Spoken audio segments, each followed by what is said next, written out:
Disse Jesus: as minhas ovelhas escutam a minha voz. Eu as conheço e elas me seguem.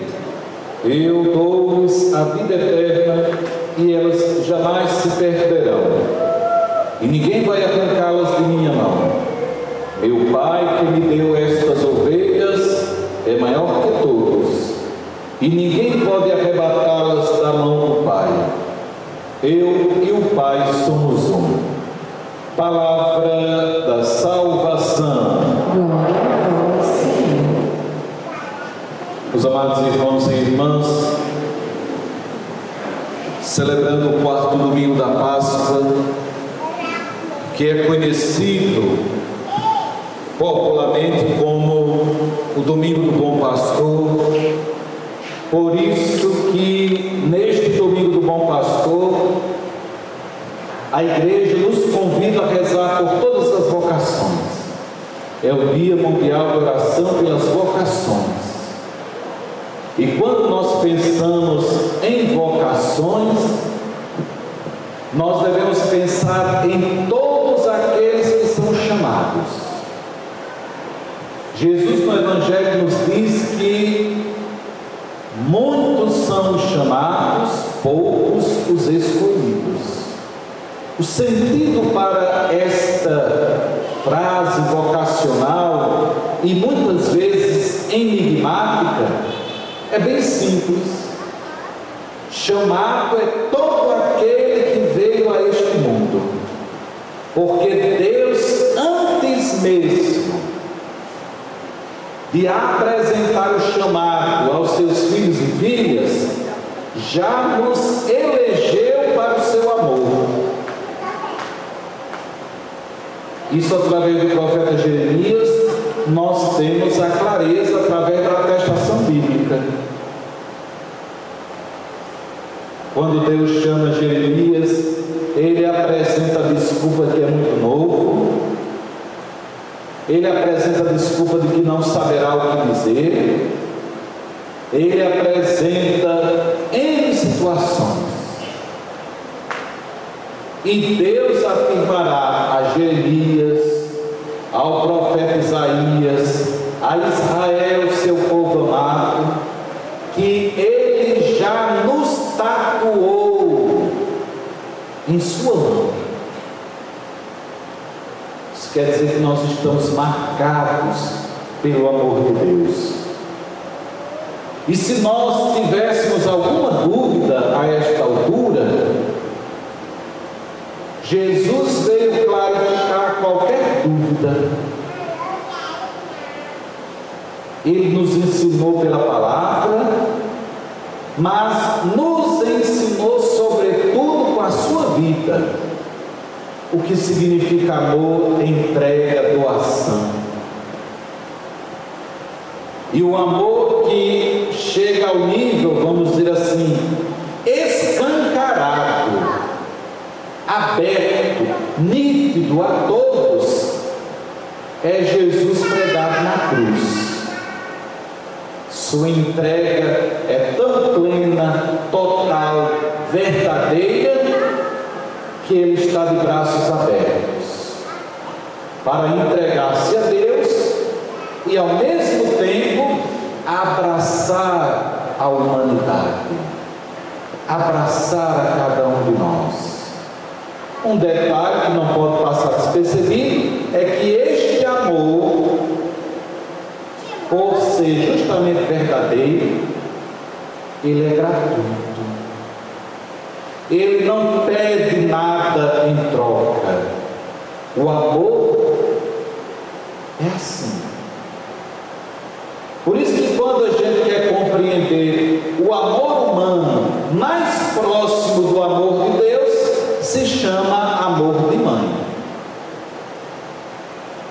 Isso a gente pode constatar. O amor de mãe é um amor que se doa e que se entrega. As mães que tiveram mais de um filho, 2, 3, antigamente se tinha filho de ninhada, não é? Era uma ninhada. E ali a mãe ia se entregando, uma mãe raiz, como a gente diz, ela sente alegria em ver os filhos comendo, e a comida da mãe é a última a sentar, quando consegue sentar. A alegria dela é ver todo mundo comendo, satisfeito. Ainda mais nos tempos mais antigos, que as dificuldades nem se comparam a hoje. As coisas eram muito mais minguadas, difíceis. E ali muitas vezes a mãe tinha que fazer a opção, deixar de comer para que o filho comesse. Hoje nós dificilmente vamos encontrar, mas muitas famílias antigamente, sobretudo no sertão adentro, sobreviveram comendo talo de macambia. Sobreviveram, isso era um prato chique. Até hoje lá em casa é o prato principal, panela de angu. Eu não vou falar de comida não, minha gente, que aí começa a me dar água na boca.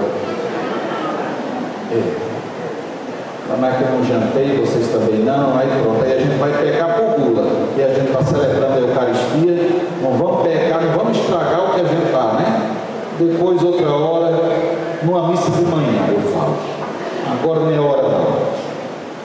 Mas só para dizer, é o amor que mais se aproxima do amor de Deus, é o amor de mãe. Que mesmo sem merecimento, porque eu não sei, talvez vocês como filhos, hoje tenham menos trabalho, mas muitas vezes lá em casa, mãe sempre diz assim, vocês sempre me deram muita preocupação, porque a gente era meio danado, né? Quando eu digo a gente, tinha uma cabeça nesse negócio, né? Nos 6 lá de casa, eu era a mente que organizava e pensava as coisas. Eu que bolava, minha gente. Deus já me converteu um pouquinho. Mas eu não era. Vocês acreditam? Essa eu vou revelar para você. Não vou revelar não, porque eu sei depois vão ficar saindo e dizendo que não sei mais o que. Vou revelar não, deixa para depois. Vai ficar no meu diário espiritual. Quando abrir o processo de canonização meu, aí vão pegar o meu diário espiritual e vão descobrir essa página assim, vai estar lá. Mas as minhas peripécias, aquilo que eu fiz. Mas eu dava nó de quem mudava, viu, minha gente? Só para vocês terem ideia. E mesmo diante de tudo isso, mãe não se cansava de estar prontamente para servir. Servia com raiva às vezes, porque mãe é gente também, né? Às vezes a gente pensa que mãe não se cansa, que mãe não se estressa, que mãe não fica triste, mas mãe, ela sente tudo isso. Por isso a nossa gratidão às mães. Como eu disse, todas as missas celebradas hoje, é muito pouco um dia para a gente agradecer a vocês, mães. Muito pouco. Uma vida inteira ainda não seria suficiente. E digo ainda mais: o que é que fica verdadeiramente em nosso coração? Eu vi a criança aqui na frente brincando com o leque. E maravilhada com o leque. E eu fiquei pensando e lembrando que no coração o que fica marcado é aquilo que é mais simples. Quando eu era pequeno, minha mãe costurava, tinha uma máquina Vigorelli.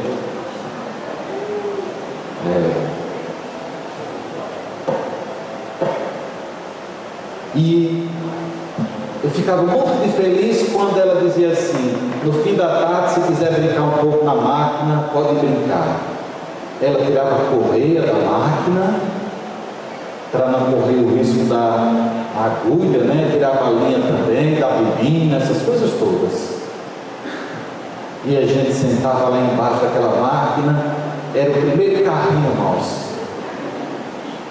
E até hoje eu me lembro da sensação de alegria com uma coisa tão simples. Agora prestem atenção. Hoje nós temos muito mais recursos. E as pessoas são tão insatisfeitas.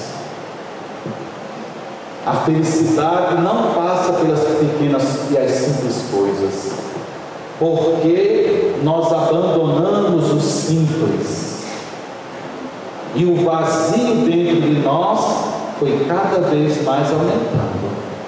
Nós vivemos esse vazio.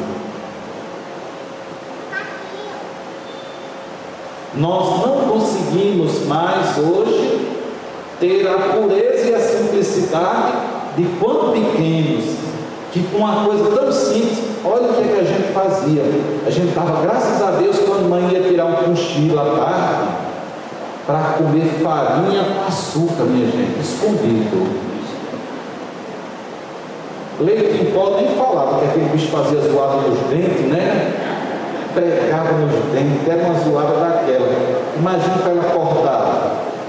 Mas a gente, a farinhazinha com açúcar, quando não for base torrado, tem que ser escondido, porque as coisas eram bem limitadas. E sendo limitadas, a gente tinha que dizer: mãe vai para a escola da aula, ou então ela vai tirar um cochilo, aproveita.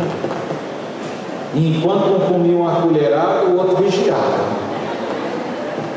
Porque se acordasse, a briga era grande. A peia, hoje de manhã, eu disse assim: mãe, para me pegar na peia era mais difícil, porque eu corria sempre, minha gente. Eu não ficava para esperar. E ela, nesse sentido, tinha uma raiva muito grande na hora. Tem muita mãe que era pior, correr, porque depois a crise ainda era maior, né? Mas graças a Deus lá em casa a raiva dela passava logo. E eu corria mesmo, porque eu não ia ficar para apanhar. Frouxo. Mas só para dizer a vocês, todas essas memórias, se nós olharmos daqui a 30, 40 anos, quais serão as memórias que nossos filhos hoje terão? Das coisas simples que a gente vivenciou. Da gente que ficava, nós morávamos no interior mesmo, minha mãe ia pegar um carro de feira uma vez por mês para ir fazer compras no Igaúna, na Paraíba, que é a primeira cidade, quem sai do Rio Grande do Norte, é o Iraúna. E ela ia nesse carro de feira, a gente ficava na beira da estrada esperando. Era uma alegria tão grande para perguntar assim: o que é que a senhora trouxe para a gente? As coisas mais simples. Hoje nós vamos criando filhos e netos, já oferecendo tudo. E quando você oferece tudo, como é que você pode sentir falta de alguma coisa? Não pode. Você só pode sentir falta daquilo que você não teve. E daquilo que você teve, você aprendeu a valorizar cada coisa. Aprender com ela que não deixava a gente estragar comida. Lá em casa sempre foi. Nunca faltou comida, graças a Deus, nem que fosse só feijão com toicinho torrado. Isso é bom, viu? Volta e meia acaba nessa conversa de comida, né, meu irmão? Mas é porque as coisas simples são assim mesmo. Fazer um capitãozinho, lavar, era desse jeito. Quem ficava para rapar o papeiro, minha gente, isso era bom demais. Aquele papeiro clássico fazendo aquele negócio. Quem é que vai ficar com o papeiro? Era uma briga, minha gente. essas pequenas memórias só terá quem vivenciou a experiência de uma mãe que cuidou na dificuldade. E isso se eterniza no nosso coração. Por isso que a gratidão, quando a gente pensa na palavra de Deus hoje, a primeira leitura terminou de uma maneira tão bonita, dizendo assim: os discípulos, porém, ficaram cheios de alegria e do Espírito Santo. São esses dois grandes sentimentos que ficam no coração de quem vivencia o amor. O Espírito Santo, porque o amor é dom do Espírito. E a alegria de encontrar-se, a alegria de voltar em casa, a alegria de estar junto dos seus, a alegria de ter a casa dos seus pais, a casa de sua mãe. E é aquilo que eu disse nas outras missas: só é nossa casa enquanto os nossos pais e, sobretudo, nossa mãe está viva. Depois que fechar os olhos, acabou. Já estou avisando para vocês. Nunca mais será a mesma coisa. Mesmo que você diga, porque a casa não é uma coisa física, é aquele lugar do encontro, onde você sabia que indo você encontrava sua mãe, e normalmente, onde eu encontro minha mãe? Na cozinha. Eu desci para celebrar, ela veio passar os dias do Dia das Mães comigo. Eu desci agora para celebrar, onde é que ela ficou? Na cozinha. Está lá. E dizendo: não vai comer nada não, vai descer desse jeito. E está lá fazendo coisas gostosas. É a maneira, meu povo, feliz de quem, esse é o aconchego, é a ternura de uma mãe. Por isso que a gente precisa valorizar muito. Por isso que é uma grande, eu diria até assim, é uma grande falsidade deste dia que seja apenas um dia das mães. É muito pouco. Porque o ser mãe não finaliza com a gestação de um filho. 9 meses, o que é comparado 9 meses com uma vida toda? Porque depois que você gera, o seu vínculo é para a vida toda. Nem a morte termina e encerra esse vínculo. Uma mãe que já perdeu seu filho, no coração da mãe, aos outros, a coisa ainda passa, ameniza. Mas pode conversar com uma mãe que já perdeu o filho. Um dia desse eu perguntei para a Dona Lúcia: cadê a Dona Lúcia? Ela estava ali, pensa, não foi Dona Lúcia, foi isso. Perguntei para a Dona Lúcia: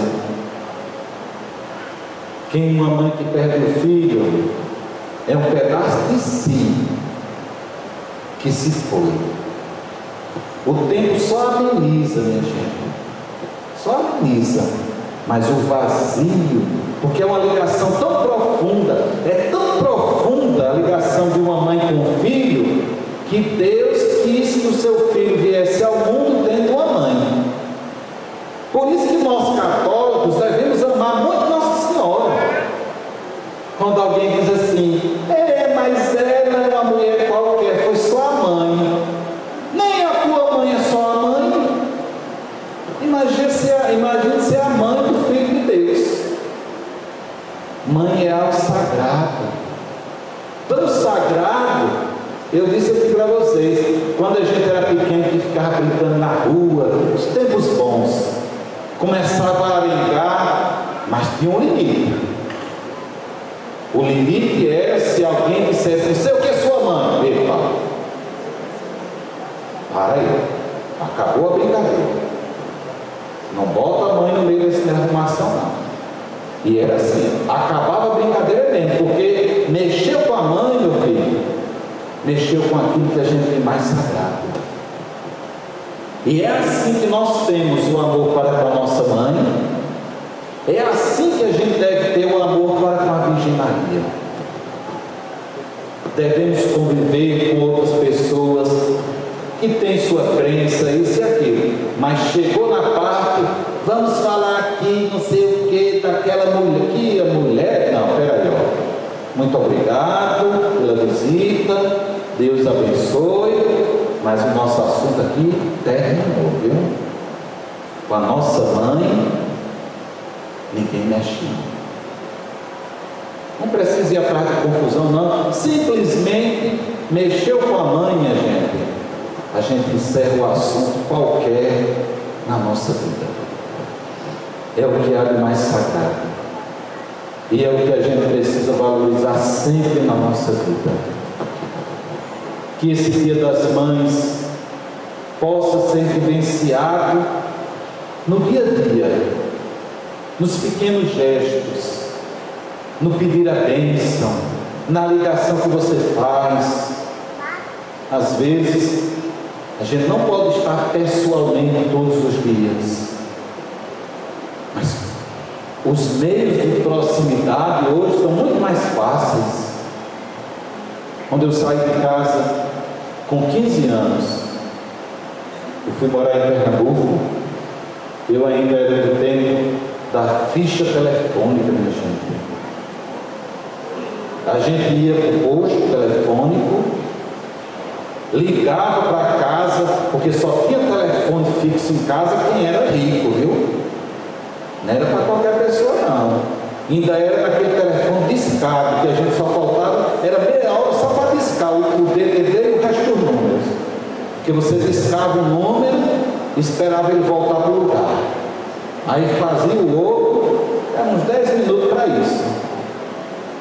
E quantas vezes eu tinha que ligar para a casa de Dona Maria do Carmo, ligava de manhã e dizia, quando for umas 3 horas da tarde, avise para minha mãe que eu vou ligar. Então, quando você ama, não existe distância não. O grande problema é que o amor nos dias atuais enfraqueceu. Então tudo é muito gostoso. Às vezes os filhos moram na mesma cidade e não passa para pedir a benção à mãe, não passa para fazer uma visita, não passa nem para perguntar se ainda está viva. E moram dentro da mesma cidade. Imagine se fosse no tempo que você tinha que sair, ir para um posto telefônico, marcar a hora, depois você voltava no posto telefônico, escolhia a cabine, porque o atendente dizia, vai para a cabine tal, era desse jeitinho. E lá na cabine você ligava para poder falar com a sua mãe. E sempre que possível, já disse isso aqui a vocês, minha mãe sempre foi a pessoa que me apoiou mais na minha vocação, né? Mãe é um dom precioso. Tirando da dificuldade dela, ela dizia assim, esse mês eu vou mandar um dinheiro para você. Ainda era no tempo dos correios, aquele negócio todo, aí botava dentro do envelope, mas chegava embrulhado em papel carbono, minha gente. Eu dizia, mãe, para que isso? É para aquele povo dos correios não ver o que tem dentro. Até nisso você viu cuidado. Cuidado que só faz isso, minha gente. Mãe. Só faz isso, mãe. Só faz isso quem ama, minha gente. Quem não ama faz de qualquer jeito. Por isso que a gente tem que amar a nossa mãe, Nossa Senhora, a igreja. A gente não pode ser católico de qualquer jeito. A gente tem que amar. Eu sou muito feliz pela mãe que Deus já levou meu pai, vocês sabem disso, e deixou ele estar comigo para continuar esse caminho. A minha mãe, sofre, né? Porque a primeira coisa ela diz assim: meu filho vai, até quando vai ficar ele se cuidando, tratando? E até quando Deus quiser, né, mãe? Deixa de almoçar, porque no tempo que eu estava internado, ela dizia: meu coração precisa saber o que está acontecendo com ele. E só sente isso o coração de uma mãe. Quem olha de fora diz assim: mulher, se preocupa com isso não. Mas é só uma mãe é que entende isso. Só uma mãe que entende. Ela sente as coisas. Ela não é que tenha sexto sentido, não. Ela tem os 200 sentidos na vida. Então que Deus abençoe todas as mães. Que vocês possam. Hoje eu passei o dia todo, celebrei e não chorei não. Aí vocês vêm com essa invenção, vai ficar chorando aí, né? Aí depois vocês saem dizendo: o padre chorou hoje, coisa boa. Eu conheço vocês, viu? Então, mas que Deus abençoe, se sintam muito amadas. E todos os dias eu rezo, não só pela minha mãe, mas por todas as mães. Porque Deus também me deu outra graça. Ela estando distante, eu tenho muitas mães que cuidam de mim. Muitas. São pessoas que no dia a dia fazem o possível e o impossível. E só faz isso quem compreende o que é o amor, através de gestos. Que Deus possa abençoá-las, retribuir tudo que vocês significam. Se eu pudesse, eu daria às mães o mundo todo. Eu daria aquilo que vocês mais precisam. Como eu não posso dar, eu apresento a minha oração rezando por cada um de vocês. É o que eu posso dar, como Pedro dizia: ouro e prata eu não tenho, mas o que eu tenho eu vos dou. Em nome de Jesus Cristo, todas as mães sejam muito abençoadas. Louvado seja nosso Senhor Jesus Cristo. Nosso